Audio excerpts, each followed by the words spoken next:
If a cursed northern territory was supposed to become Field Rose's grave, he decided to turn that grave into a kingdom.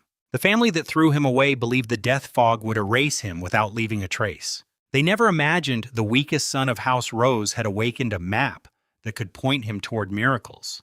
To everyone in the mansion, Field Rose was still the gentle failure who gave everything away. But inside that despised noble body lived Chen Hao, a man from Earth who had opened his eyes only 3 days earlier. He had no time to understand the new world before Count Rose summoned him to hear his sentence. The Count spoke of maturity duty and a grown lion leaving the den. Every noble in the room understood the prettier wording hid a simple truth. Field was being exiled. His destination was Nightfall Domain, the far northern land that existed only on old imperial maps. 10 years earlier, the Empire had drowned that region in corrupting fog to destroy 300,000 beastmen. The fog had not stopped with the beastmen. It had twisted people, animals, plants, and entire villages into corrupted monsters. 3 imperial armies had marched north to reclaim it. Not one returned. Even criminals running from execution avoided the place. Yet Field's stepmother smiled as if she had just offered him a gift. She had Count Rose wrapped around her finger, and the Count looked too pale to resist her. Field asked for support, but she crushed the request before it could breathe. All he received was 500 gold coins and permission to take his personal servants. Then his half-brother came over to rub it in. He mocked his black hair and dark eyes. Features Field got from his mother, a foreign maid who was sold to the castle as a slave. That's the other reason everyone looks down on him here. But then he leaned in and whispered something that made his blood run cold.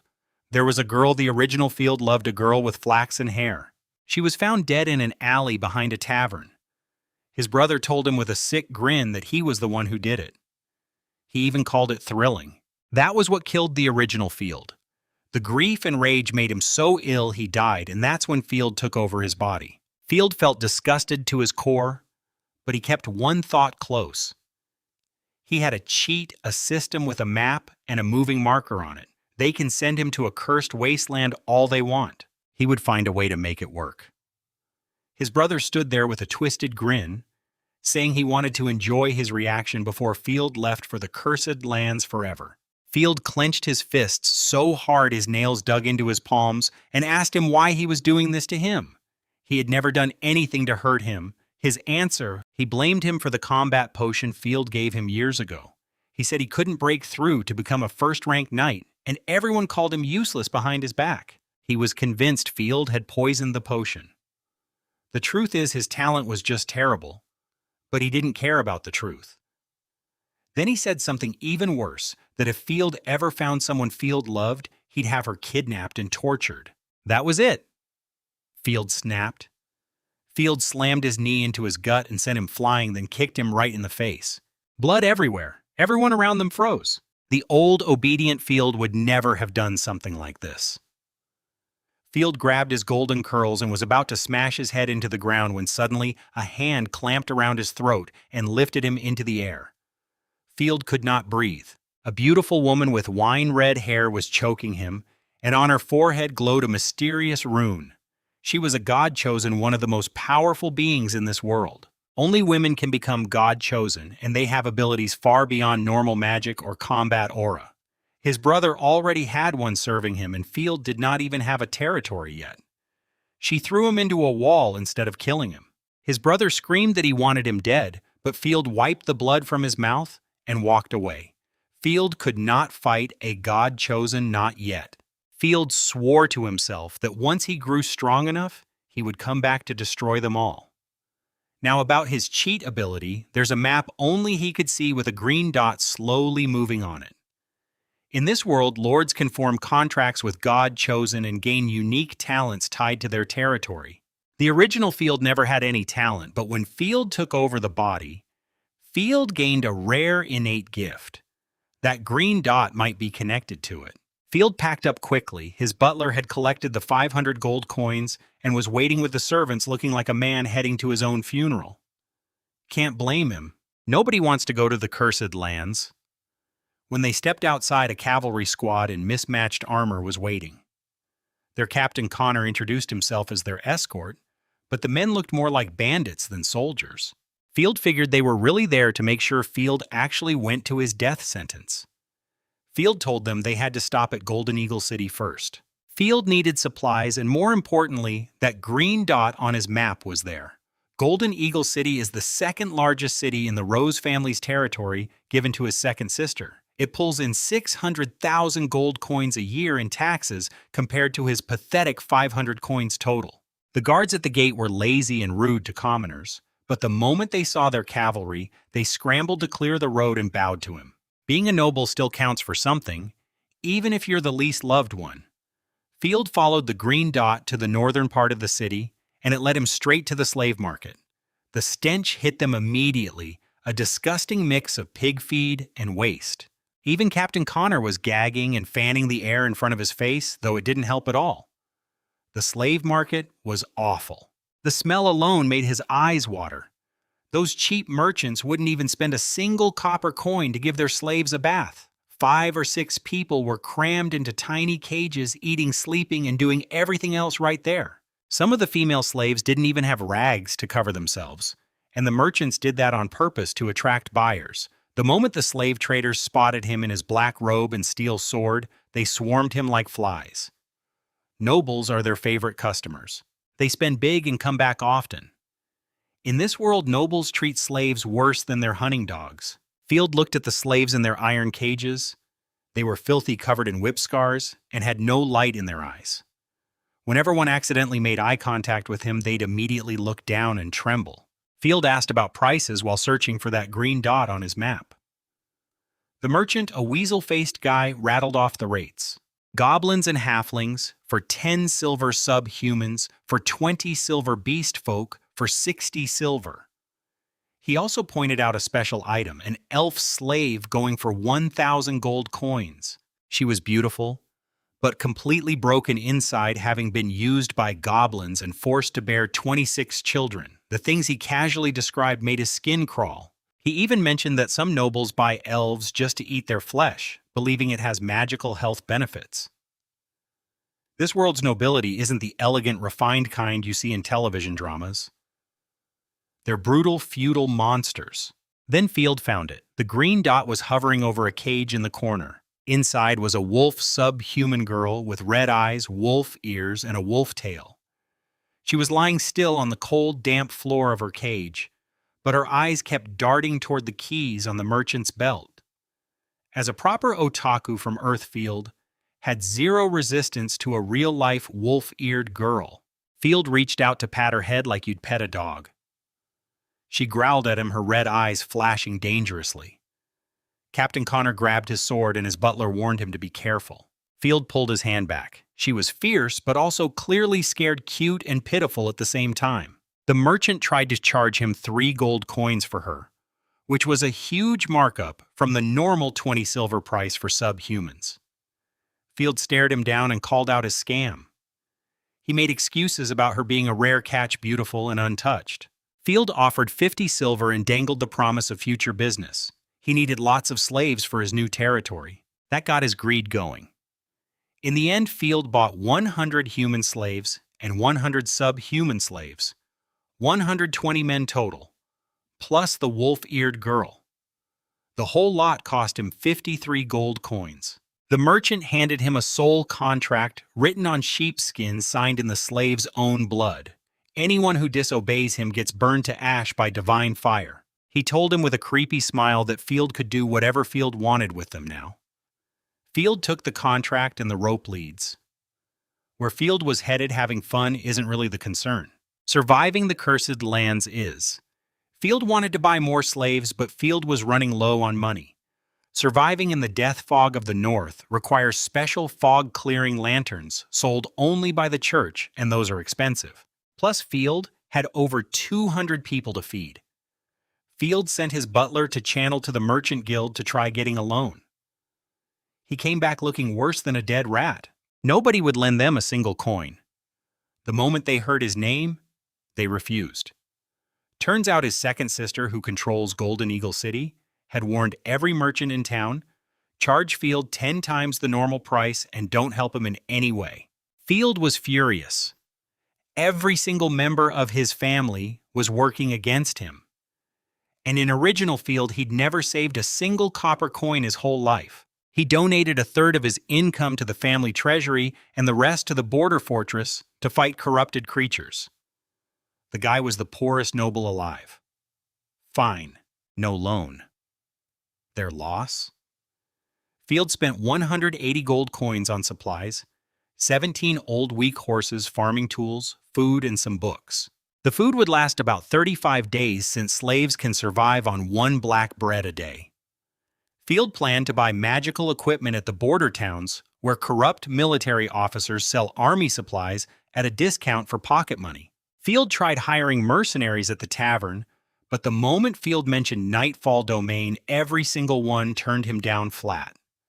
One even told him Field should just run away to another country. That night they rested at an inn.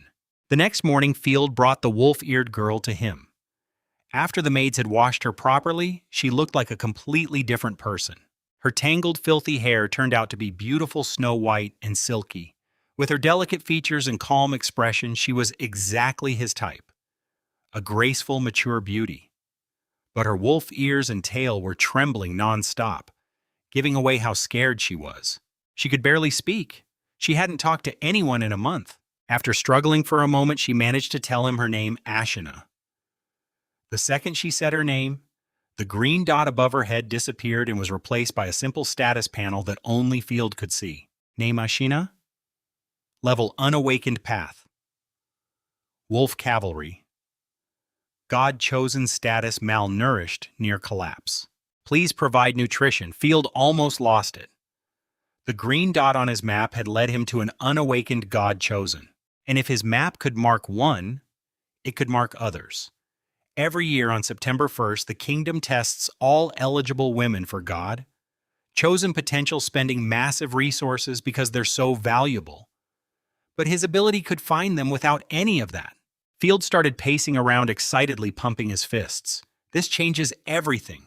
Maybe Field actually have a real shot at surviving Nightfall Domain. Meanwhile, poor Ashina was watching him pace and punch the air, convinced Field was thinking up creative ways to torture her. She'd actually been planning to fight back even if the slave contract killed her for it. She wanted to bite his throat out rather than die in shame. But then the maids had gently bathed her and dressed her in soft, comfortable clothes, the nicest thing she'd ever worn in her life. That confused her enough to wait and see. Field told her calmly that Field wasn't some psycho who kills for fun. Field bought her and the others to help build his territory. Field leaned back in his chair, trying to look as non-threatening as possible. Then Field asked if her new maid outfit fit okay, a modest conservative dress that only showed her lower legs and hands. Nothing weird. Field tweaked Ashina's maid outfit with some modern touches. Shorter skirt, shorter sleeves. Nothing too wild, but definitely an improvement to look at. Ashina was nervous trying to guess what Field wanted from her. The maids had told her that her job was to sleep with him, but she doubted it since humans generally hate subhumans. She figured Field would see her ears and tail as disgusting. Your job is to help him build his territory. The maids had told Ashina that her job was to sleep with Field, but she doubted it because humans generally hated subhumans. Field had already told her that, but Ashina clearly did not believe him, so he only sighed. The moment Field mentioned food, she calmed right down. She was starving. When the meal arrived, meat steaks with sauce and honey bread, Field turned to talk to her, and she'd vanished. Field found her sitting on the floor in the corner like a duck waiting to be fed scraps. Field grabbed her hand and pulled her to the table. She sat on the very edge of the chair, watching him carefully, waiting for him to pull out a whip. When Field told her the steak was for her, she couldn't believe it. She took one tiny, cautious bite, and then something switched. She devoured 3 steaks and 5 loaves of bread until her belly was round as a ball. Field watched with a satisfied grin. Eat up, girl. You're going to work hard for him later. After she finished, Field told her his plan. Field wanted to train her to become a god chosen. Field didn't reveal that Field already knew she had the potential. Field just said, train. She told him it was nearly impossible. God-chosen are extremely rare, and she'd never heard of a human forming a contract with a subhuman. The records show that even a major city like Golden Eagle City only produced 3 God-chosen in 100 years. Won't know unless they try, Field said with a smile. Privately, Field knew that if this didn't work out, Field would probably die in the cursed land. Okay, she said, licking her lips, as long as there's meat. Over the next 10 days, they traveled toward the northern border. At every town they passed, Field bought meat and magical health supplements for Ashina. She quickly realized Field was serious about this. Field also spent 150 gold coins on fog-clearing lanterns, purification potions, and awakening crystals, all essential for surviving in Nightfall Domain. Meanwhile, his situation was getting clearer in his head. His siblings didn't just dislike him, they wanted him dead. Their father was getting weaker every day, and when he dies, his massive wealth gets divided among all his children by imperial law. Every sibling Field eliminate from the picture means a bigger share for the rest. That's why they sent him to a death zone. They finally reached the last fortress before the northern wasteland Kashin Fortress belonging to Baron Bull. It's a stone castle built into the mountains, designed to hold back the corrupted creatures from the north. Ashina was hiding in the creaky wagon, secretly praying to the wolf god to make her a god chosen. These past days felt like a dream to her. Riding in a carriage, eating real meat being served by maids. She kept touching her forehead to make sure she didn't have a fever. She still suspected Field might be fattening her up for some dark ritual, but at this point she figured even being sacrificed to a demon was worth it after eating this well. His butler Chow let out a dramatic sigh about this being his last visit to Kashin Fortress. Field poked him with his riding crop and asked if he'd been here often. He rolled his eyes and reminded him that the original Field used to donate all his living expenses to the local villagers and to Baron Bull's personal fund, basically paying for the Baron and his soldiers to party. Field cringed. Right, the original him was a saint who gave away everything. At least it means Baron Bull should welcome them warmly, and having a good relationship with the last fortress before the cursed lands could be very useful going forward. Since the original Field had built up goodwill around here, Field figured Field might be able to cash in on that later. His butler Chow started to say something juicy about Baron Bull and his son being famous for something, but he caught himself and shut up. He'd already ruined his career once by stumbling into a noble secret. He wasn't about to make that mistake again. Then Field noticed something on his map, a cluster of red skull icons moving fast toward them. Field sent a servant to get Captain Connor. He laughed it off and mocked him, saying they were behind Kashin Fortress's defensive walls, the strongest part of the Empire's defense line. He said if there was any danger here, he'd eat his horse's droppings. He also warned him not to try backing out of going to Nightfall Domain. Field just said, "Oh," and slowed the slaves down, which put Connor and his cavalry at the front of the group. Minutes later, the welcoming party arrived. A horde of corpse creatures, gray-eyed, dressed in farmers' clothing, came charging at them, sprinting like mad. A dozen normal humans were running ahead of them, screaming for help. Even from 100 meters away, the stench of rot hit them like a wall. These were products of the northern corruption, and they weren't even in the north yet. Connor spat and cursed his luck. He'd just finished mocking him, which made this extra embarrassing. But he did his job. He ordered his 20 riders into a line, rode up a hill, and charged downhill into the corpse horde with their lances out. The sound of metal punching through rotten flesh was stomach-turning. 7 or 8 corpses went flying off the lance tips like torn sacks, spraying purple corrupted blood everywhere. Then the cavalry circled back with chain hammers and sabers, cutting down corpses like wheat. Horses trampled the fallen ones, crushing their chests under iron hoofs. Meanwhile, Field had ordered the slaves to link the wooden carts together into a barrier. Field told them any man brave enough to fight would be rewarded. Not a single one moved. They just cowered behind the carts, shaking and praying. His butler was no better. He'd completely lost control of his bladder.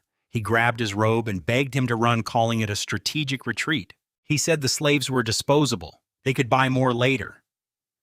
Field shoved his hand off. "If this scares you, you really shouldn't be going to the north." Then Ashina jumped down from the wagon. After days of good food, she'd filled out nicely and looked healthy again. She stood in front of him with her little fists raised, shaking like a kitten in a snowstorm, and said she'd protect him. Her wolf ears had flattened into what Field could only describe as airplane ears from the stress. Field couldn't help but smile. At least the meat and bread weren't wasted on her, unlike certain family members who ate his food and then stabbed him in the back. The farmers reached them first, crying and screaming. The corpses that slipped past Connor's cavalry slammed into their cart wall. They were too stupid to go around it. They just clawed and bit at the wood like brainless animals. Nobody would help, so Field grabbed his sword and did it himself. Field's body had some basic combat training at least. Field waited for a corpse to push against the cart, then drove his blade through its neck and yanked sideways. Its head flopped over onto its chest like a broken tree branch. The smell nearly made him vomit. Rotting flesh mixed with something like fermented sewage. But deep down, Field felt a spark of excitement. Somewhere in his soul there was a warrior's blood that enjoyed a fight.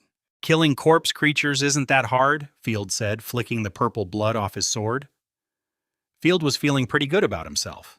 Then Field almost died. A half-bodied corpse crawled toward his ankle while Field wasn't looking.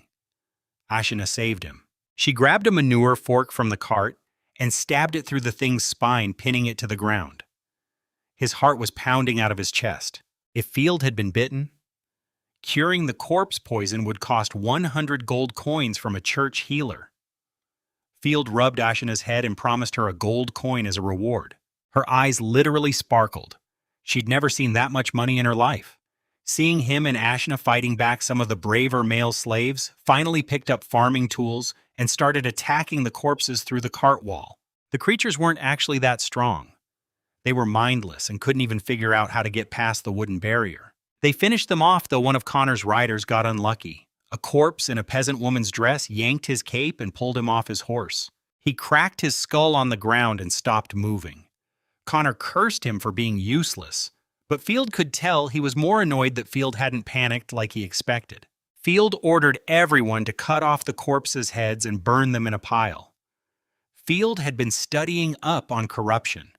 Dead, corrupted bodies pollute the environment and create new infection zones if left alone. Looking at the gray fog stretching across the distant horizon, Field had a bad feeling.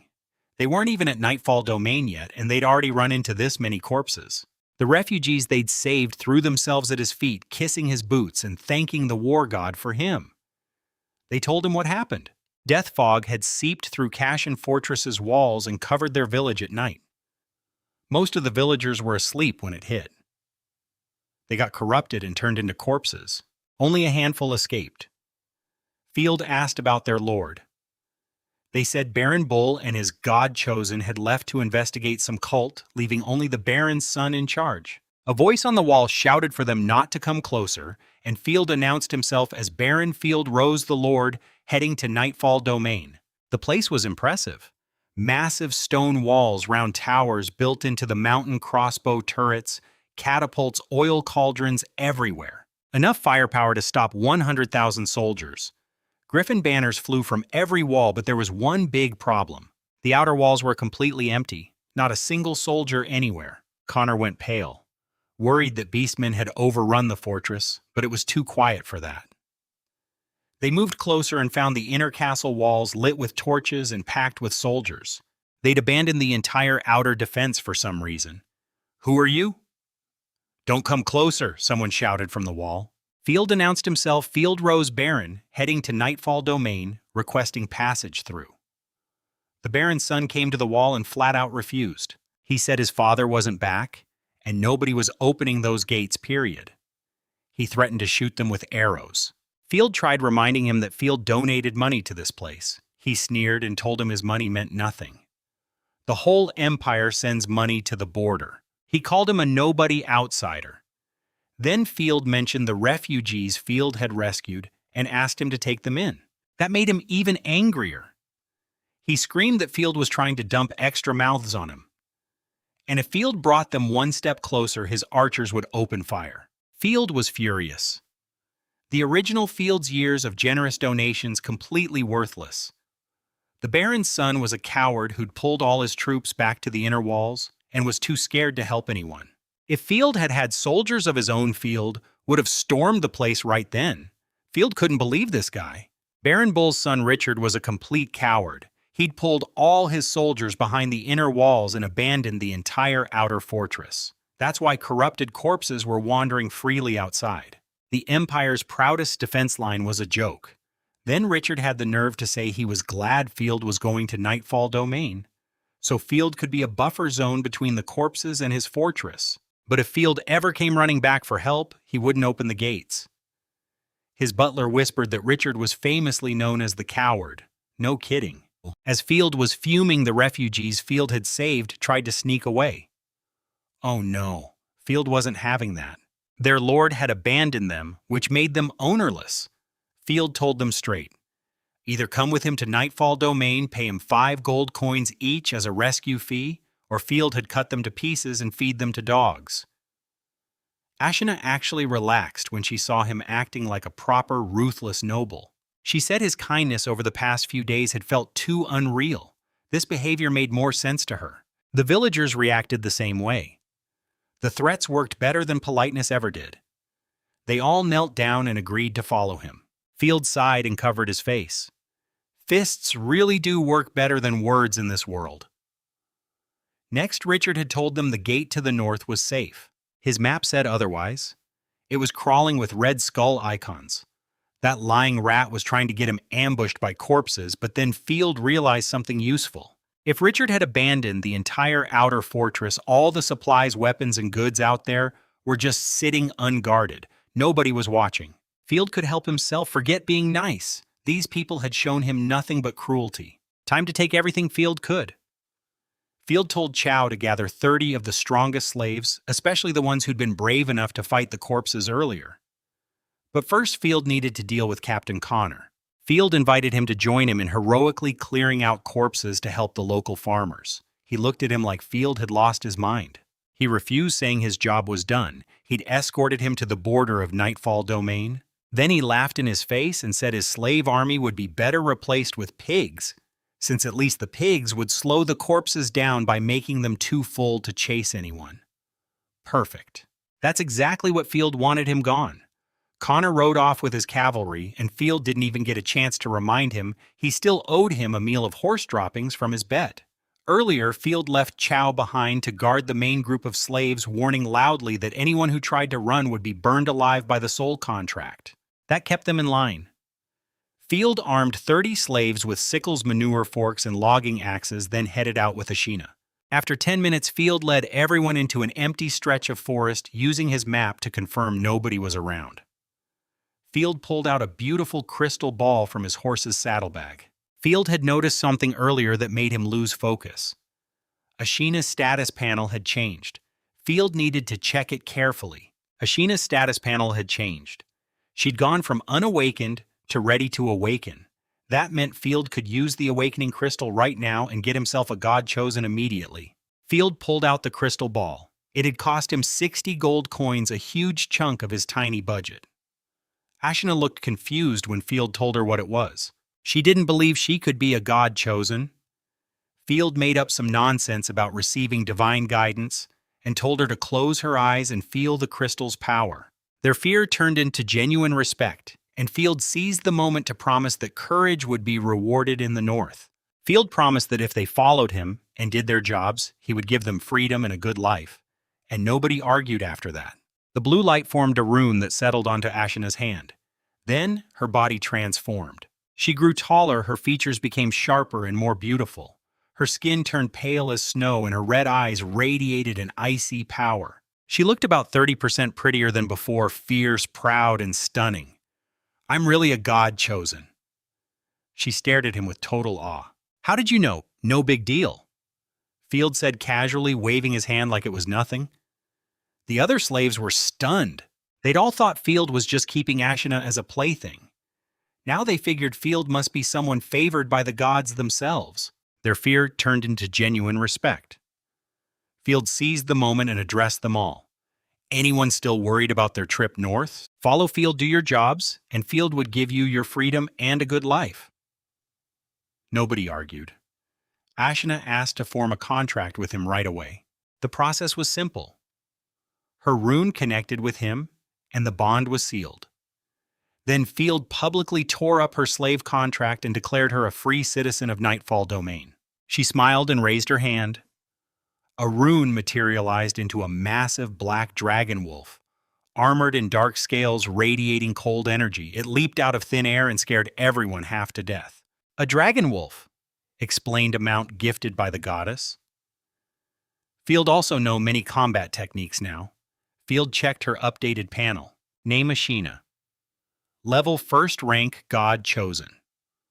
Class Wolf Cavalry, Divine Skill. Spear of Extreme Cold Legion Skill. Howling Charge doubles cavalry charge power. Her Dragon Wolf mount alone could match a 3rd rank combat knight. With this kind of power, his stepmother and that rotten brother of his were nothing. Field had grind them into the dirt eventually. Now it was time to go shopping at Baron Bull's abandoned outer fortress. His map showed scattered skull icons moving around inside. Field drew his sword and lit one of his fog-clearing lanterns, which pushed back the death fog so his people wouldn't get corrupted. Field announced that clearing out corruption was every Imperial noble's duty, a perfectly legal excuse to be here. Ashina noticed the lantern contained God-chosen power. Field told her each one cost 25 gold coins and only lasted 30 days. If Field could figure out how to make them, it'd be a gold mine. Field kept everyone grouped together as they entered the fortress. These slaves had 0 military training. Sticking close was the only safe option. Ashina peeked into the barracks and found 2 armored soldier corpses that had been corrupted. Field grinned and told them to find the good stuff, especially weapons and gold. But a slave soon came running back with unexpected news. They had found survivors and Field was not happy, so he immediately ordered Ashina to hide her dragon wolf. When Ashina kicked open that door, the noise echoed through the fog, and every corpse nearby started howling. Field could see skull icons on his map rushing toward them, and Field won't lie. Field was nervous. But Ashina was incredible. She cut the first corpse's head clean off, then dodged the second one, and sliced half its skull away like it was nothing.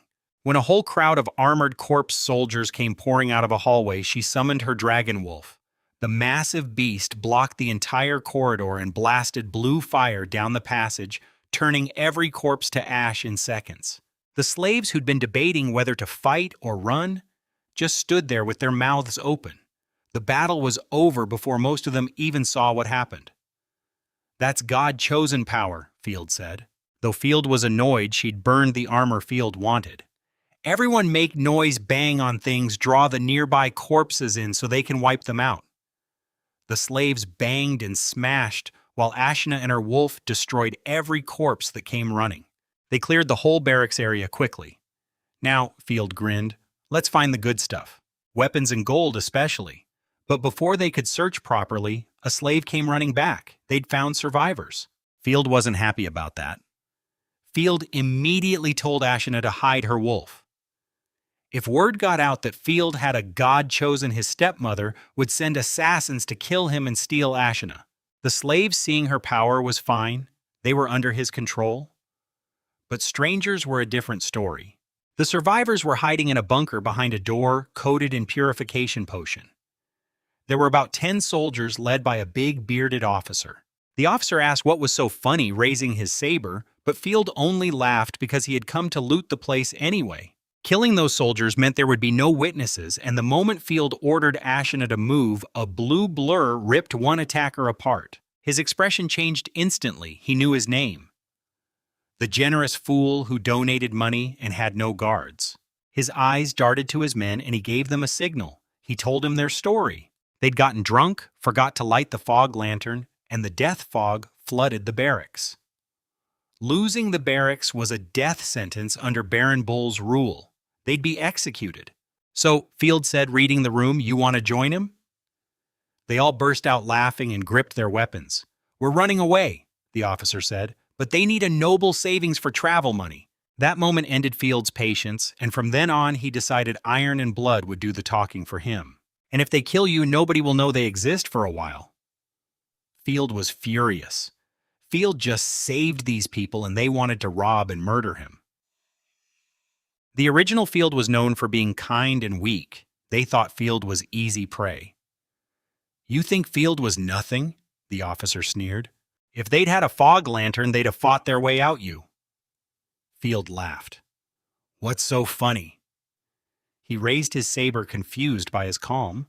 "Honestly, Field came here to loot this place anyway. Killing you just means no witnesses. Ashina do it. One soldier lunged at him with a knife. A blue blur flashed past, and his entire arm ripped off at the shoulder. The knife clattered to the ground. He collapsed, screaming, blood spraying everywhere. Then the dragon wolf appeared, filling the corridor like a tank covered in dark scales. The soldiers lost control of their bladders on the spot. "What the hell?" the officer stammered. "They said Field Rose was a total nobody."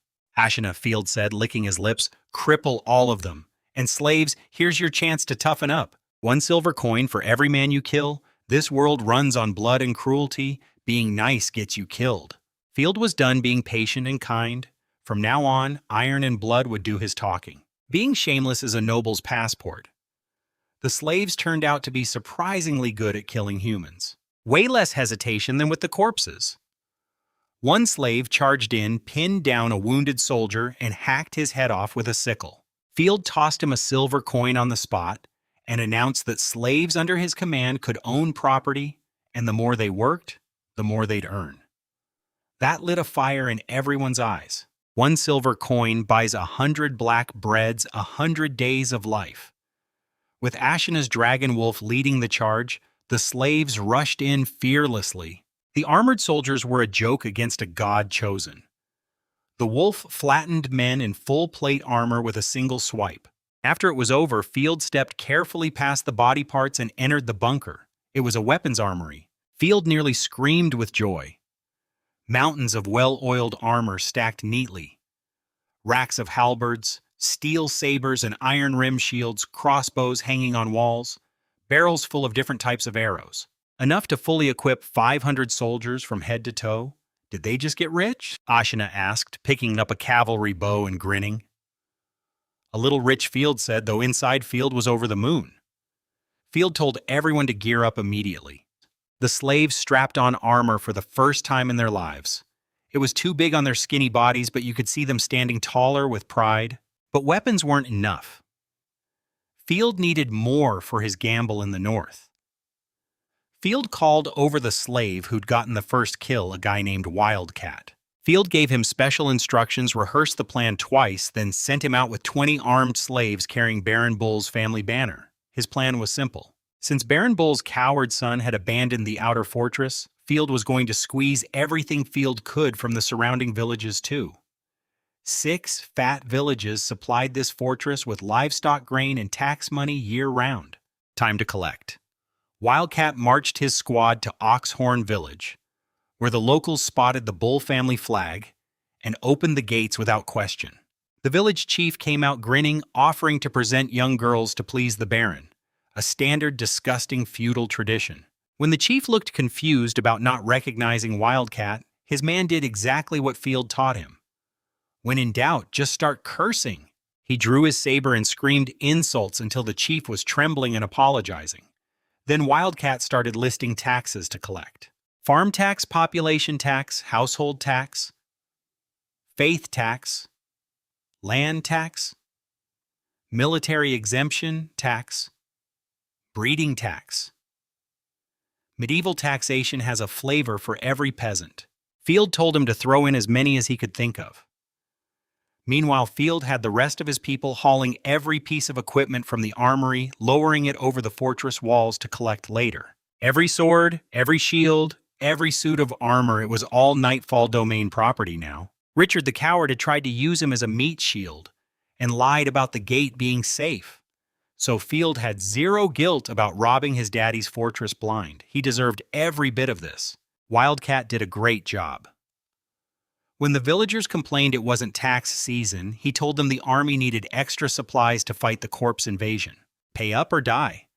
The village chief caved immediately and started handing over everything. 2 cows, 4 sheep, chickens, ducks, 5 carts of grain, 7 gold coins, 23 silver, and 50 copper. The whole village sounded like a funeral, a year's worth of savings gone in one night. The chief even offered up a young girl as a gift for the Baron. Apparently that was Baron Bull's regular demand. Wildcat almost refused, but realized that would blow his cover, so he brought her along. Meanwhile, Field was still looting the fortress. In another bunker, Field found the fog clearing lanterns the bearded officer had been desperate for. 3 of them plus a huge stash of healing potions. Total value easily over 200 gold coins. When Wildcat came back with all that livestock and grain, Field was genuinely shocked. One tiny village produced all this? The tax rates must be brutal. At least Field wouldn't run out of meat anytime soon. Field felt a twinge of guilt. Field had basically robbed a village, but Field knocked himself on the head and told himself to stop being soft. Modern morals don't work in a medieval world where the strong eat the weak. Field was about to enter a death zone. Survival comes first. Besides Nightfall, Domain would serve as a buffer, protecting Baron Bull's territory from the north. Consider this his payment for that service. Field rewarded everyone with a silver coin and announced a new rule. Any slave who saves up 1 gold coin and pays it to him earns their freedom as a citizen of Nightfall Domain. The slaves erupted in cheers. Real hope maybe for the first time in their lives. Wildcat was fired up. Let's hit the other villages.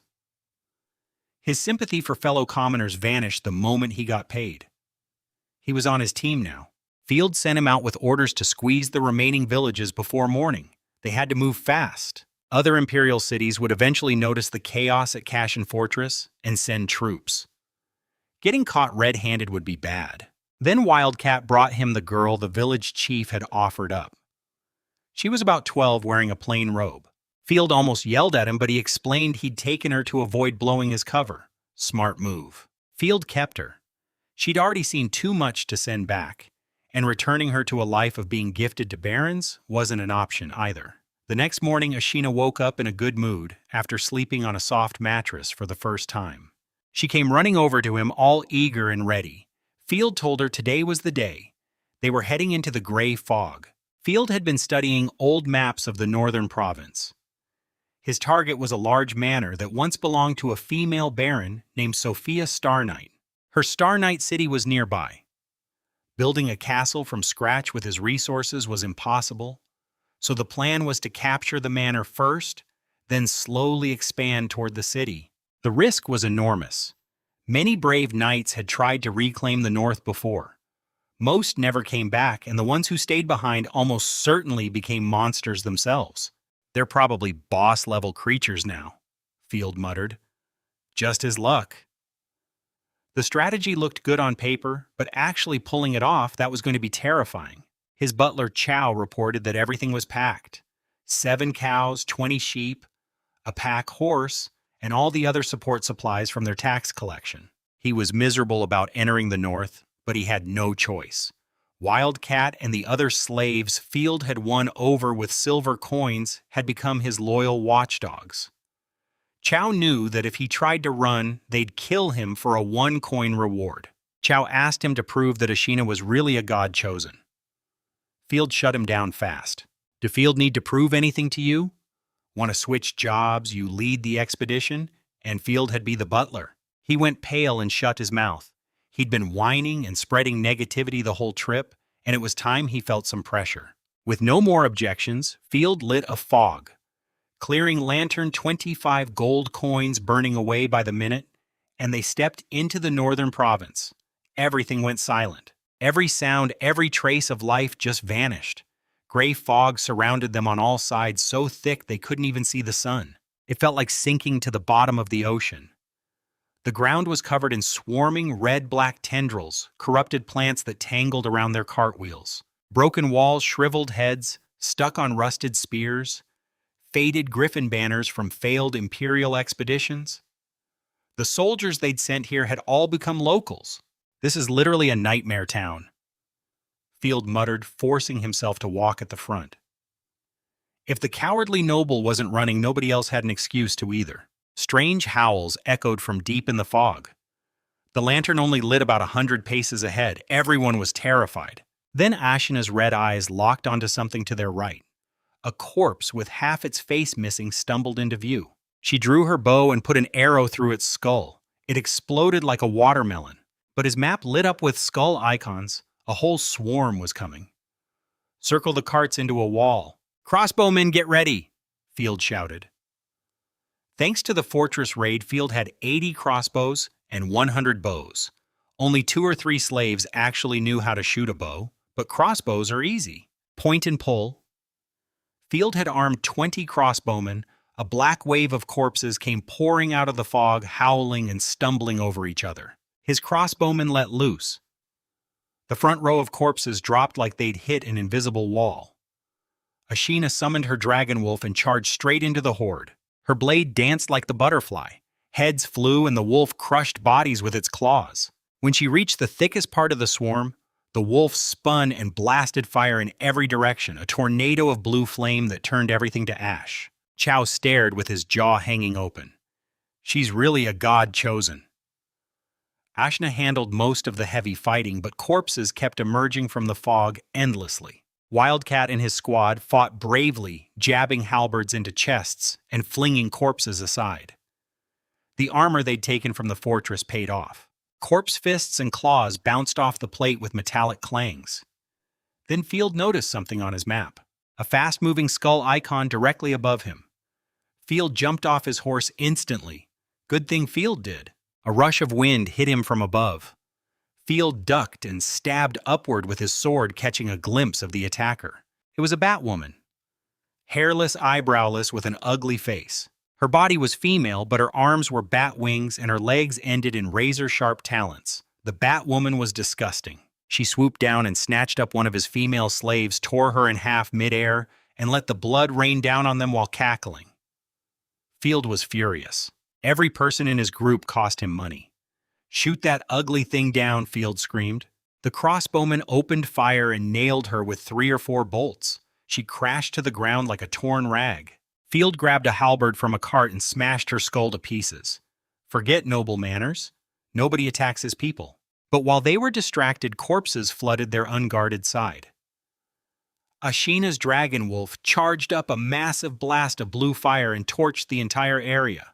The heat was so intense that his armored soldiers were practically cooking inside their gear. Even the corrupted blood dried and crusted onto their armor. Ashina stuck out her tongue. "Sorry they survived the first wave. Lost 3 slaves and 1 guard, acceptable losses." Field ordered a 30-minute rest and sent the women to collect arrows. Field drank some cold water to remind himself this was real, then rubbed Ashina's head in thanks. Her wolf tail spun like a helicopter propeller and her face turned red. She tried acting modest, but her expression screamed, "Keep praising him." Without her, Field had be dead already. This cursed land earned its name. Then his map showed something new. Red exclamation marks, 19 of them, moving in a neat formation toward them. Too organized to be monsters. Field sent Ashina ahead to hide in the fog and prepare an ambush. It was Captain Connor and his cavalry. They hadn't actually left. They'd circled back to kill him. Their plan was simple. Charge and kill him first, slaughter the slaves, steal their fog lanterns, and let the gray fog destroy any evidence. They'd been looking for a chance to murder him ever since they entered the north, wanting to stage it so they'd have an alibi. Connor was already imagining him begging for his life when he spotted his group. His smile died instantly. Instead of a helpless nobleman with a bunch of naked slaves, he saw 30 fully armored soldiers in formation with shields and halberds covered in corpse blood and guts. Behind them, 2 rows of crossbowmen had their weapons loaded and aimed, all the equipment they'd looted from Cashin Fortress. "They've been spotted," Connor stammered. His men panicked, charging horses into armored halberd infantry behind a cart wall. That's suicide, not a surprise attack. Connor yanked his reins to retreat, and the dragon wolf appeared behind him. His horse stumbled in terror and threw him off. Before he could grab his weapon, Ashina had a spear at his throat and had already snatched his fog lantern. Without a lantern, his men would be corrupted and die in minutes. "That's the slave Field bought." Connor recognized her. But a slave who moves freely in death fog without a lantern? His men realized the horrible truth. She was a god chosen. If they'd known, no amount of money would have made them come back here. Field strolled over with a friendly smile, pretending to be surprised. "Oh, Captain Connor, what are you doing here? Were you worried Field wouldn't make it to his territory on time?" "Don't worry. Serving his family is a noble's duty." Connor's mouth opened and closed. Caught between life and death, his brain completely shut down. Field put on his warmest smile and said, "So you're here to escort them, right? Just like the knightly code says." Connor grabbed that lifeline instantly. "Yes, exactly." Field invited the cavalry to dismount and have some wheat beer. They were nervous but figured Field was too stupid to have seen through them. After all, the old Field was known for being a naive pushover. Once they were off their horses and relaxed, Connor tried to make excuses to leave. Field told him Field was keeping their horses for hauling supplies. He could have them back at Nightfall Domain. He panicked and begged to go. Field dropped the act. Ashina's wolf bit one rider's head clean off. The crunching sound silenced everyone. Even his own people stopped breathing. Connor threw himself on the ground and confessed. His second sister, Liz, had ordered him to kill him. "Go scout ahead," Field said with a smile. "Or die right now." He chose scouting. Field put the 18 horseless cavalry at the front of their column, knowing from his map that a massive wave of corpses was heading their way. They'd absorbed the first hit. It took 3 more days to reach the Star Knight Manor. His map let them dodge most of the hordes, but the ones they couldn't avoid were brutal. Connor's men dropped one by one until only he was left. He was actually tough, but covered in wounds that were already corrupting, turning his flesh into something inhuman. He was dying. "Give him a quick death," Field said. Ashna put an arrow through him. His slaves went through his pockets without hesitation. They'd gotten very efficient at that. They made it to Star Knight Manor. Field exhaled deeply when they reached the entrance. Everyone cheered. Without Ashina and his map, they'd never have survived. The endless corpse hordes would have swallowed them whole. Ashina pulled the thorns off the front gate, and the rusted iron doors collapsed with a crash. She jumped back like a startled cat and smiled awkwardly. "Guess the door needs fixing." Even covered in gray fog corruption, you could tell this place had been magnificent.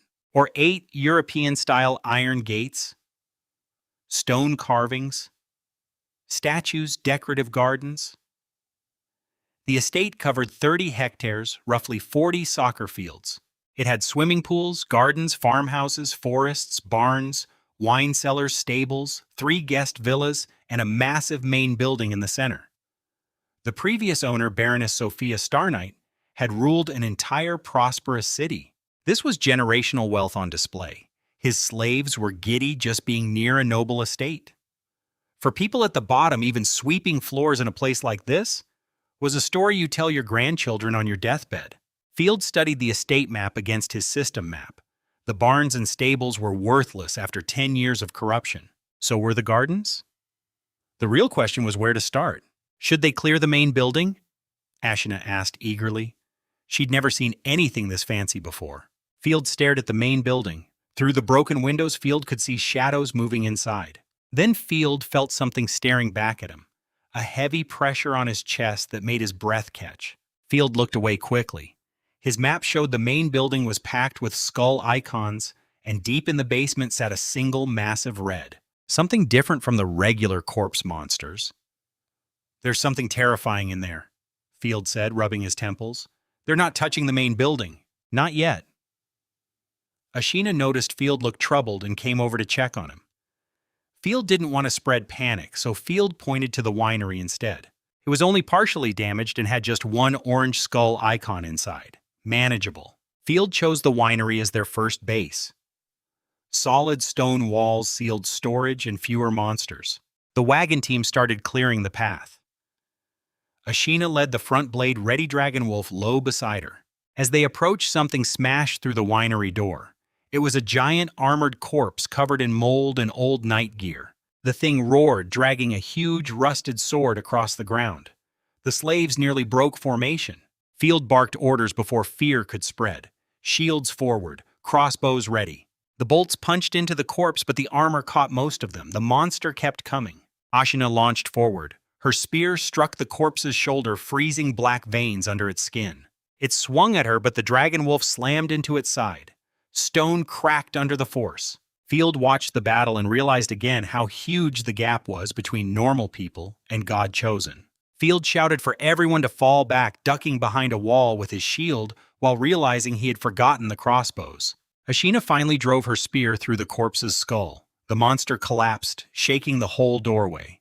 The slaves cheered, but Field did not let them relax. The winery still had rooms to clear. They moved through the building, slowly burning corrupted bodies and checking every cellar. Several small corpses attacked from storage rooms, but Ashina and the armored slaves handled them. By nightfall, the winery was theirs. The stone building smelled like mold, death, and old wine, but it had walls. In the cursed north, walls were more valuable than comfort. Field ordered the wounded, treated the slaves, counted, and the entrances blocked. The first night in Nightfall Domain was not peaceful. Fog pressed against the lantern light like a living thing. Strange cries echoed from the main manor, and every person inside pretended not to hear them. Field stood at a cracked window and looked toward the red dot under the main building. He knew the estate was not conquered. They had only stolen one safe breath from a land that wanted them dead. The first and second floors had nothing valuable, just blackened wood, useful for building shacks or burning. Then they opened the cellar door. A dark staircase descended into the underground. Field rubbed his hands nervously. Buddha, help him. Ashina went first. Her red eyes could see in the dark, and the dragon wolf padded behind her without making a sound. Down below, the air was thick with rotten wine and corruption. Barrels had split open, leaking black liquid across the floor. A swarm of rat-like corpse creatures rushed them from the shadows. Their teeth clicked like knives. Field ordered the shields to close. The first wave crashed into steel and wood. Crossbows snapped. Spears stabbed downward. Ashina's ice spread across the floor and froze the rats in place. The battle was ugly, cramped, and loud, but the formation held. When the cellar finally went quiet, the slaves stared at the bodies and realized they had survived because they obeyed orders. Field used that moment to teach them the first rule of the North. Panic killed faster than claws.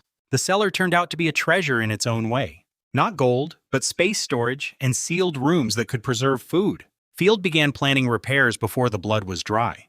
The next morning, he gathered everyone outside the winery. Some were slaves, some were rescued villagers, some were frightened servants, and all of them were trapped in his territory. Field told them their old lives had ended the moment they entered the fog. In Nightfall Domain, survival came before pride. Then he announced rules that made every listener freeze. Slaves could earn wages. Slaves could buy freedom.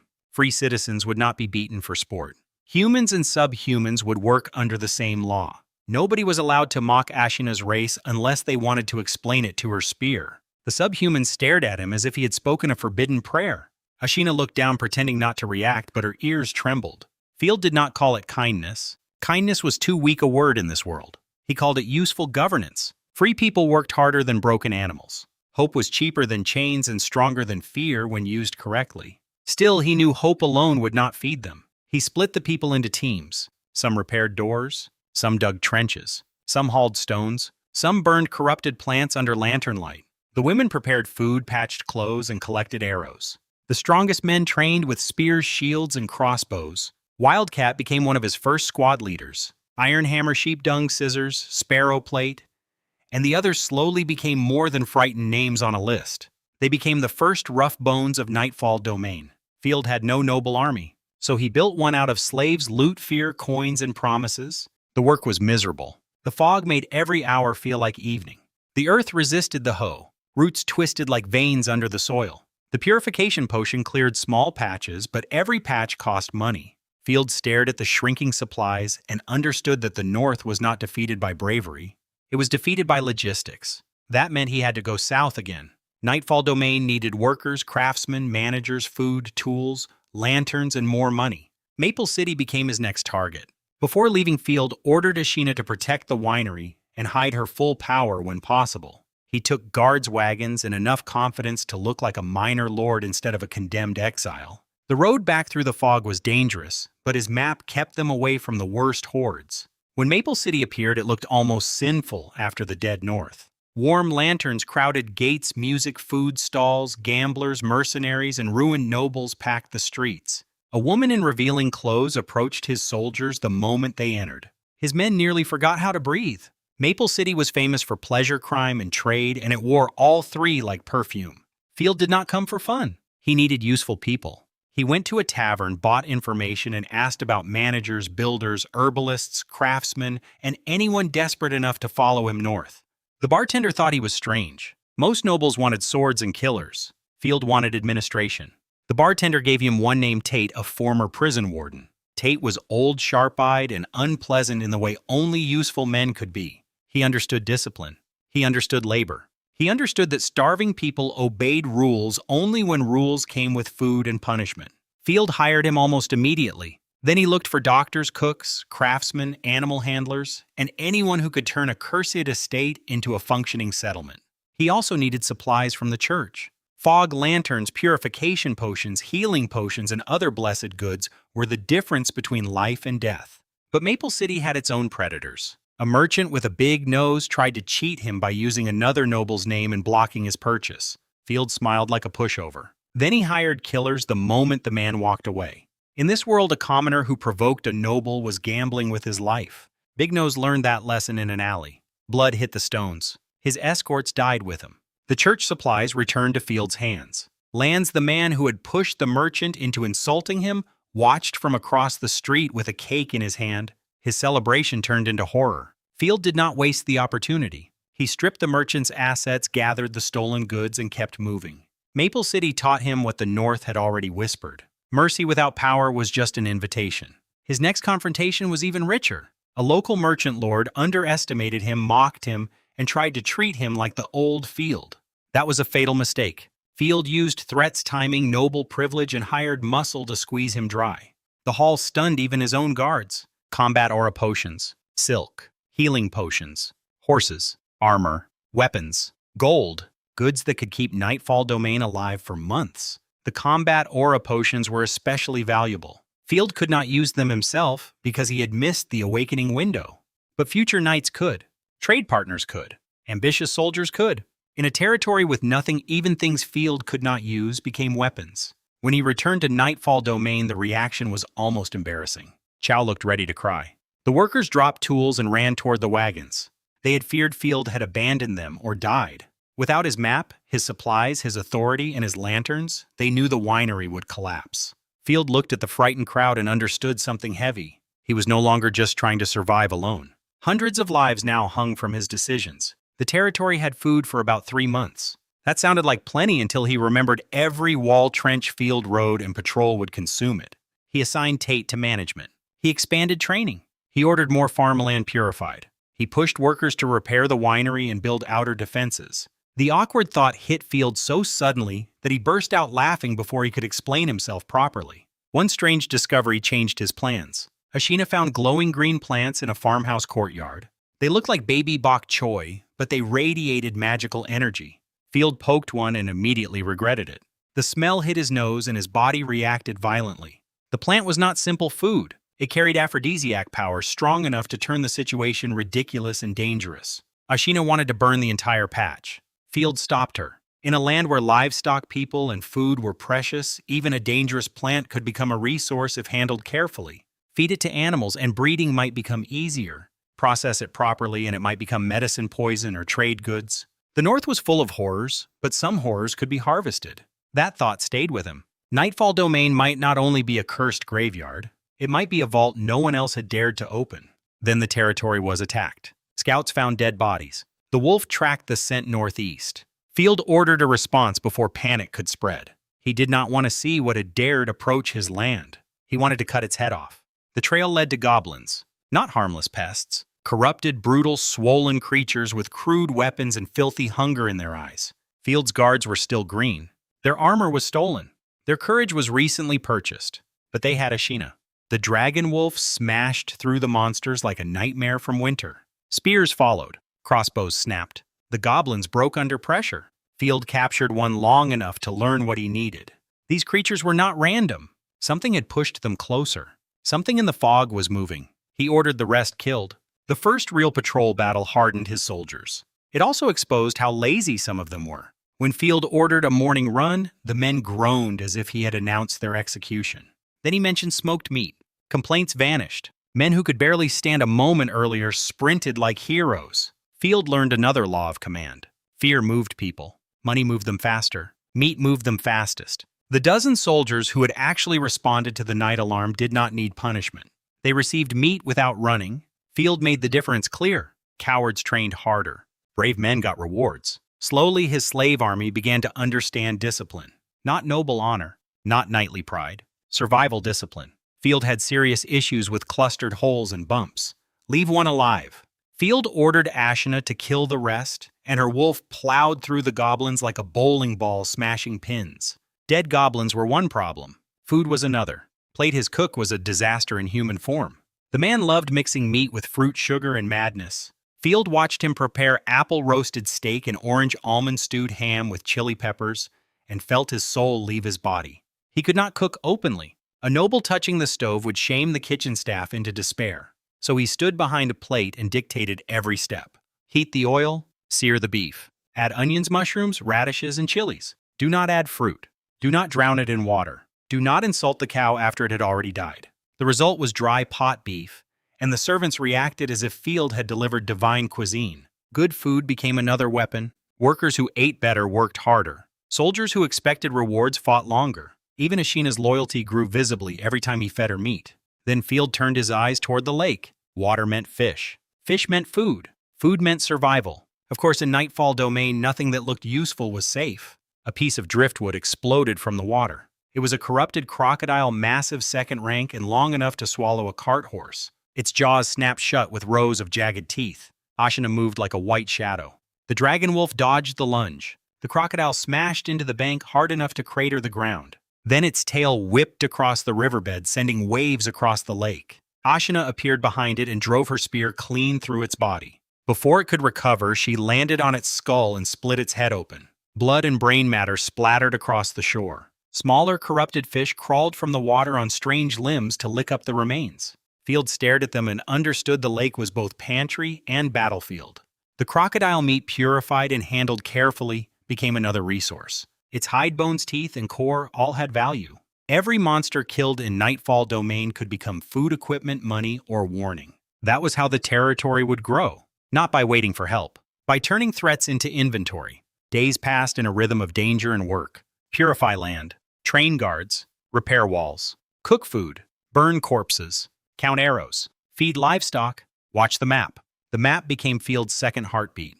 Green dots meant potential miracles. Red skulls meant enemies. Orange marks meant stronger dangers. The unmoving red dot beneath the manor remained the one thing he refused to touch. Not yet. He needed more strength before opening the main building. Until then, he expanded around it. He found lumber yards, old farmhouses, forgotten storage rooms, and fragments of Star Knight wealth buried under corruption. Some buildings were useless. Others held tools, wood, metal, books, cloth, and broken furniture. Broken things mattered. A plank could become a wall. A nail could become a trap. A door could become a shield. Field's modern mind saw value where nobles saw trash. That made him dangerous in a wasteland. His people also began changing. Wildcat became bolder. Ironhammer trained harder. Sheepdung became reliable in ugly defensive work. Sparrow handled food distribution. Scissors helped with supplies. Chow complained, cleaned, panicked, and somehow remained useful. Tate terrified everyone into order. Ashina stayed closest to Field, half bodyguard, half starving wolf, waiting for praise. Whenever he rubbed her head, her tail betrayed her dignity. Field tried not to smile too much. A lord needed authority, but even authority felt warmer with someone willing to stand between him and death. Still, his enemies in the south had not disappeared. Liz had already sent Connor to kill him. His brother had confessed to murder. His stepmother had exiled him. Merchants in Golden Eagle City had been ordered to bleed him dry. Field knew that the moment his survival became public, stronger knives would come. That was why secrecy mattered. Ashina's identity as a god chosen had to be hidden from outsiders. His map had to remain unknown. Nightfall Domain had to look weaker than it was until it could defend itself. A weak territory could be ignored. A rising territory would be attacked. Field planned to rise anyway. He simply wanted his enemies to notice too late. Another trip south brought new complications. Field needed more supplies and information. He also needed people who could survive desperation. Maple City offered plenty of both. The city was dirty, loud, greedy, and useful. It had black markets, brothels, taverns, slave dealers, ruined knights, and merchants with no loyalty except profit. Field moved through it carefully. He asked about giant wolves. He asked about craftsmen. He asked about criminals who could become workers. He asked about people nobody else wanted. Those were often the people a cursed domain could afford. A seller tried to trick him. A noble tried to use him. A clerk tried to delay him.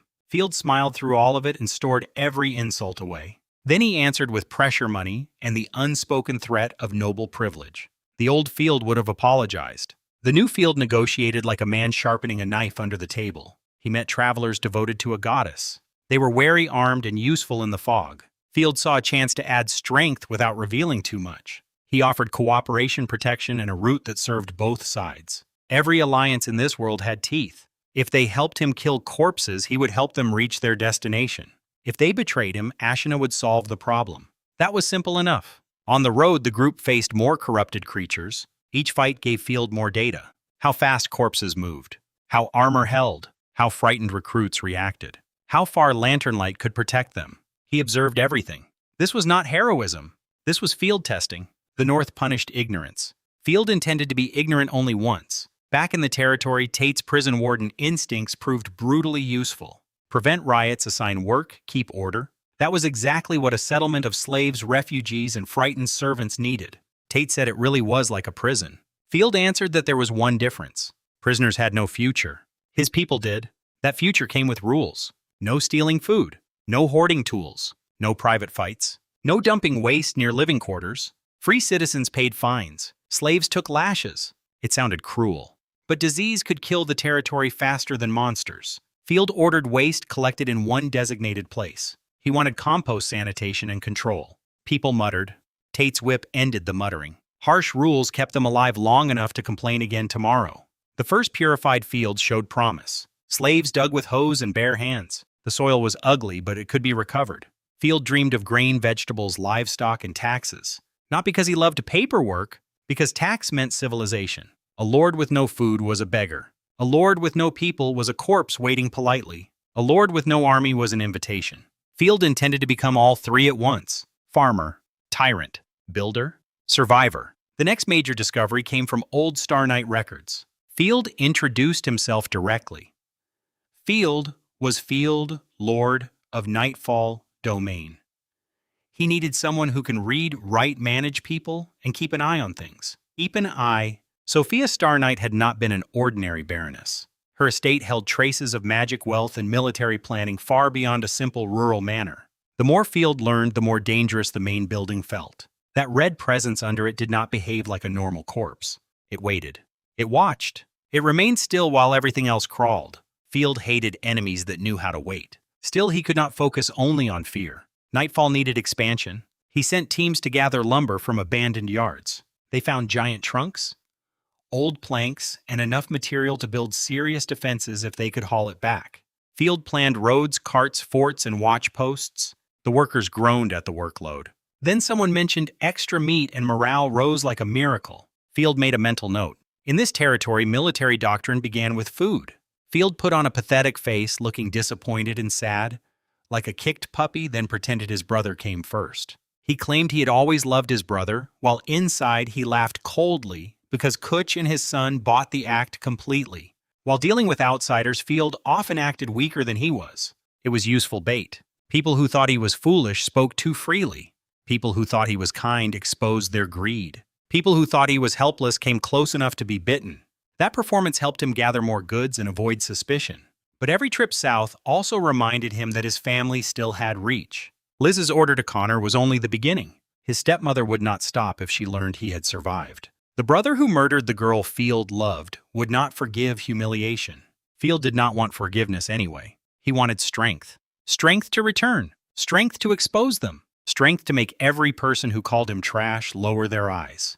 The path to that strength strangely ran through ledgers, latrines, and lumber. That was less glamorous than revenge. It was also more reliable. A dead hero had no revenge. A living lord could wait. More church supplies came at a cost. Merchants pushed lied inflated prices and hid behind bigger names. Field learned to answer in layers. Polite words first. Pressure second. Violence last. The moment Field left, Big Nose tried to return everything, but the wizard's face turned to ice at the insult. By the time his enemies realized which layer they had reached, it was usually too late. Gold flowed out of his hands. Lanterns flowed in. Potions flowed in. Horses, tools, grain, weapons, and workers followed. Nightfall Domains swallowed supplies like a starving beast. Field understood why previous reclamation armies failed. They had marched in with courage and banners. The North had eaten their logistics first. After that, courage became corpse meat. He would not repeat that mistake. The manor estate became a battlefield of construction. Small wooden forts appeared around work zones. They were not true walls. They were circles of stakes and braces more like animal pens. But they forced mindless corpses into narrow paths. A few halberds could hold a gap. A few crossbows could drop climbers. Training exercises became defenses before anyone realized their value. Field also kept studying his own lord ability. The map did more than show danger. It found potential God-chosen. It marked threats. It revealed movements no scout could see. In a cursed land of fog, information was almost divine. Ashina was his first miracle. The thought of finding more made his blood quicken. God-chosen were the true weapons of this world. Lords built power around them. Families rose or fell because of them. If Field could find unawakened ones before the kingdom did, Nightfall Domain could become something impossible. A graveyard could become a sanctuary for hidden miracles. But first it had to survive the next week. The lake expedition brought food and danger.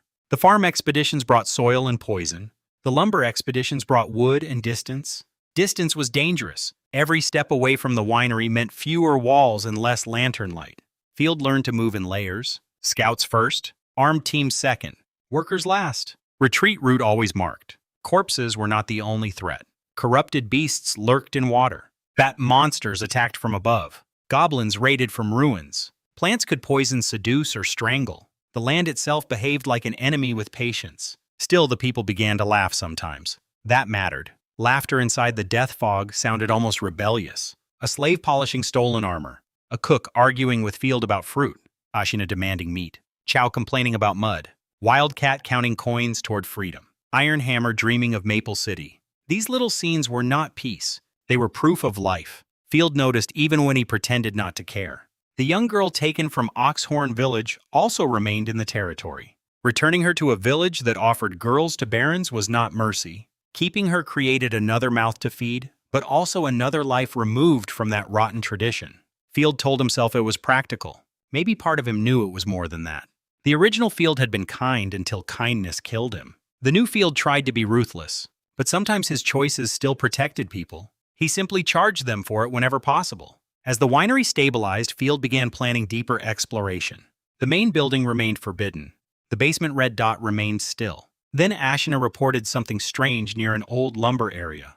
A basement. Ritual traces. Dead girls. A recording stone. The air changed the moment Field entered. This was not ordinary corruption. It was deliberate. The room held signs of a ceremony linked to a murdered nun and a god-chosen artifact. Field felt the story underneath it like a buried knife. The past of Starnight Manor was darker than old maps suggested. The murdered nun had not simply died. Someone had used her. Someone had left power behind. Field thanked them but refused the offer, saying Nightfall Domain was not stable yet and that gold or fog lanterns would help more. The travelers would pray to the goddess every night, and after hearing that Field offered to travel together so he could use their combat power against the corpses, they would pray to the goddess every night. She looked disappointed. Field offered to travel together so Field could use her combat power to clear corpses from his route. As Field investigated, he found the silver iris brooch. It did not look like much at first, but his senses reacted to it. Ashina tried to use it and failed. Her winter goddess power clashed with holy light. Then Field let his blood touch it. Holy light flooded through his body. Not cold like Ashina's power. Warm. Familiar. Almost gentle. The artifact bonded to him. His Lord panel revealed the truth. Divine artifact silver iris brooch. First rank. Source holy light goddess. Passive ability, change appearance, body shape and voice through illusion. Active ability, transform into the silver iris longsword. The disguise did not alter his real body, but it could fool the eyes. Field started laughing like a lunatic. He could become anyone. A guard, a merchant, a servant. Tate listed the work. Clearly prevent riots. Assign labor and keep order, which made him admit the territory really was like a prison with one crucial difference. Even his own father. Field's earlier ban clearly had not worked, but while he had been away, the territory had not been attacked, and the first purified farmland was already being worked. Ashina nearly screamed when he copied her appearance perfectly. Her nose exposed the weakness. His scent and heartbeat remained the same. The brooch fooled sight not smell. That warning mattered. Against humans it was priceless. Against beast folk it required caution. The sword form was beautiful, a silver blade humming with intelligence. Its full power was locked behind holy light, God-chosen compatibility. Still, even a partial artifact was priceless. Field also took the recording stone. The murdered nun's death might become leverage someday. He ordered Ashina to sketch the ritual circle. Both of them felt uneasy looking at it. Some secrets were not dead just because their owners were. Outside, Wildcat reported the lumber was enormous. The trunks were thicker than a man's waist. They did not have enough workers to haul the big pieces. Field ordered them to take smaller planks first and return later. He also ordered the girls' bodies buried properly. He had taken their God-chosen artifact. Giving them a grave was the least he could do. Then he opened his map to plan the route home. The red dot had moved. Field's blood went cold. The same presence that had watched him from the main building's basement was no longer underground. It crawled along the edge of his territory, and it was not alone. Skulls appeared around it, one after another, a swarm forming out of nowhere. 1 minute the map had been clear. The next his base was surrounded by danger. The thing had escaped. Field called Ashina immediately. She came out of the basement ready to fight before he finished saying her name. He told her to return to the territory and protect everyone. If she could win, fight. If not, fall back to the winery. If even that failed, retreat completely. He told her not to be a hero. Without her, everyone would die. Ashina nodded, mounted the dragon wolf, and shot toward the base like a black missile. Field gathered Wildcat and the guards. They abandoned the lumber carts. Livs came first. Back at the winery, the warning horn sounded for the first time since the Beastman invasion 10 years earlier. Panic exploded. Slaves dropped tools and ran for the stone building. Screams, curses, and prayers filled the fog. Tate cracked his whip, trying to force order back into the crowd. When he shouted that the monsters were still far away, the words only made everyone run harder. Field's earlier caution saved them. He had kept the workers close to the winery instead of scattering them across the territory. Because of that, most reached the building before the swarm arrived. The winery's marble walls became more than shelter. They became the heart of Nightfall Domain. Chow stood upstairs, furious that dirty slaves were tracking mud across his clean floors. Even on the edge of disaster, some things never changed. Outside, 20 guards ran toward the danger instead of away from it. Ironhammer gripped his spiked mace and laughed through the tension. He was only 9 silver coins away from buying freedom. That dream made him reckless. Or maybe it made him brave. His friends joked that he had to survive first. Their armor clanked as they moved into position. Then they saw the enemy. Corpses poured into the territory in a filthy wave. They smashed farm tools. They trampled purified soil. They charged straight for the winery. Arrows struck them from one of Field's small wooden forts. Those forts had looked laughable when he ordered them built. Simple circles of chest-high stakes, braced with triangular supports, more like sheep pens than walls. But mindless corpses did not understand tactics. They ran into the gaps. They crowded each other. They gave the defenders narrow lanes to stab through. The training forts were saving lives. Sheepdung held one of them with mechanical focus. He thrust his halberd through the gaps again and again. Each pull dragged out corrupted flesh. Other guards loaded crossbows and shot anything that climbed. Ironhammer shouted for the squad to reinforce Sheepdung. The corpses noticed the armored men and surged toward them. Then one corpse broke ahead of the pack. Its right arm was grotesquely oversized. It sprinted faster than the others. Its body twisted with power that did not belong to ordinary corruption. The guards froze for half a breath. Field understood the danger instantly. This was not just another corpse. It was the kind of monster that could break a line, the kind that turned training into slaughter. He raised his weapon and shouted for shields to lock.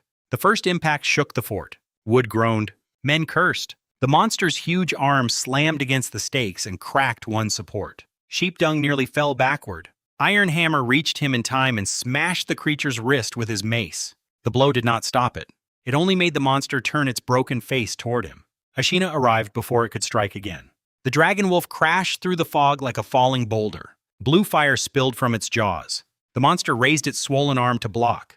The flames crawled over corrupted flesh and burned it black. Ashina leaped from the saddle. Her spear flashed once. Ice burst through the creature's shoulder. The oversized arm slowed, but it did not fall. Field's eyes narrowed. Even Ashina's attack had not finished it. The red mark on his map pulsed behind the swarm. Whatever commanded these corpses was still hiding. The battle at the winery had become a test of everything Field had built. The armor stolen from Cashin Fortress. The crossbows carried from the armory. The wooden forts built as exercises. The rewards that turned slaves into soldiers. The rules that kept panic from becoming collapse.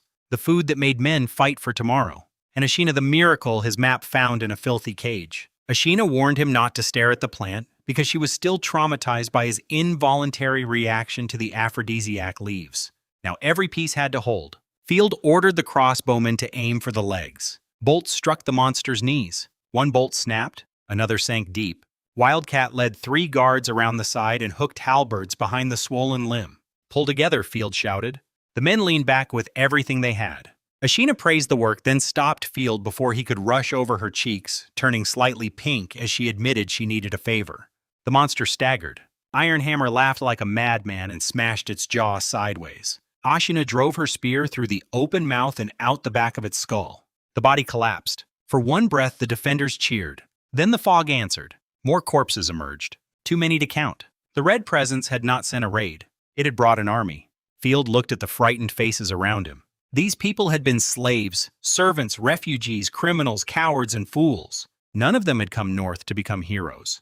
But Nightfall Domain did not need heroes. It needed people who could keep standing when the fog screamed. Field raised his sword. He called for the front line to rotate. Wounded men back. Fresh shields forward. Crossbowmen reload. Fire only when the target was clear. Lantern bearers stay centered. No one chase into the fog. No one break formation. The orders cut through panic like steel. Tate dragged civilians deeper into the winery. Chow shouted about supplies while still somehow carrying them. Sparrow pushed bread and water toward exhausted guards. Field realized that was why he could not sense the recording stones separately, and the truth of divine artifacts made him ecstatic. Plate for once did not argue about food. Wildcat bled from one cheek and kept smiling because every corpse killed felt like another step toward freedom. Ironhammer stood beside Sheepdung, mace raised. Ashina remained at the front, pale hair glowing in the lantern light. Her dragon wolf lowered its head and growled at the fog. Field felt fear. Only an idiot would not. But fear no longer owned him.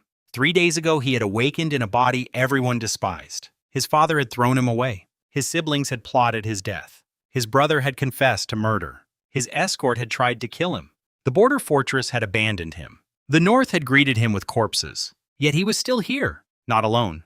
Not helpless. Not the old Field rose. The next wave crashed into the stakes. Spears stabbed through gaps. Crossbows snapped. Blue fire rolled across the front.